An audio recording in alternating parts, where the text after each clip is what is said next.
I was amazed to learn that a staggering 70% of successful marriages attribute their longevity to the art of compromise. Yes, you heard it right, compromise, the often overlooked secret ingredient to a blissful, lifelong partnership. In my experience, compromise seems to be a bit of an unsung hero in the world of relationships. It might not be as glamorous as grand gestures of love or as exciting as spontaneous adventures. But, according to the American Psychological Association, it's the glue that binds couples together in the long run. A relationship expert I greatly respect, Dr. John Gottman, once said, "Marriage is not about finding the right person, it's about becoming the right person." So, you might wonder, how do we become this right person? By embracing compromise. I've learned that compromise is about more than just meeting in the middle.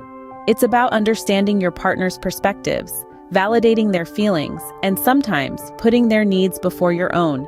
It's about navigating through life's ups and downs together, hand in hand, one compromise at a time.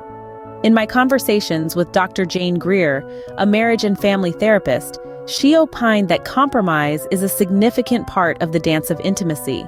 It's about finding a rhythm that works for both partners, creating harmony in the dance of life. But let's set one thing straight.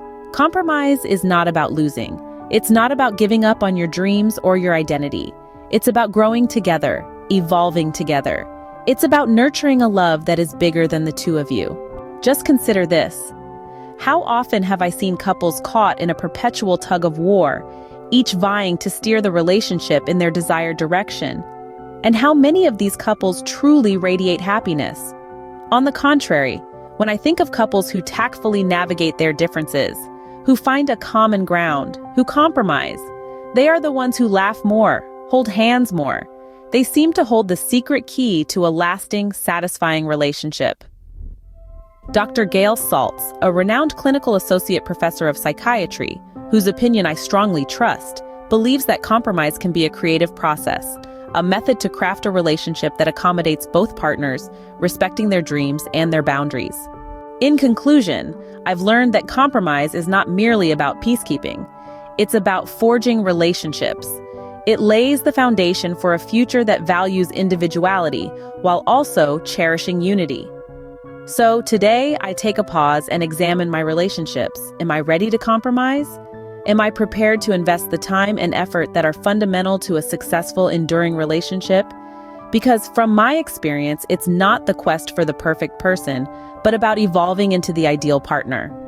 And as I navigate through the pathways life, I hold on to the wisdom imparted by Dr. Gottman. Compromise never harms, it always heals. So here's my resolve. I choose to embrace compromise. I choose to make it my superpower. And I look forward to witnessing my relationships flourish. Having explored the power of compromise in relationships, I feel it's time for me to take the reins. I've decided to start practicing compromise in my interactions, in my relationships. Whether it's deciding on a movie to watch, a place to dine out, or a vacation spot, I've decided to let compromise be my guiding principle.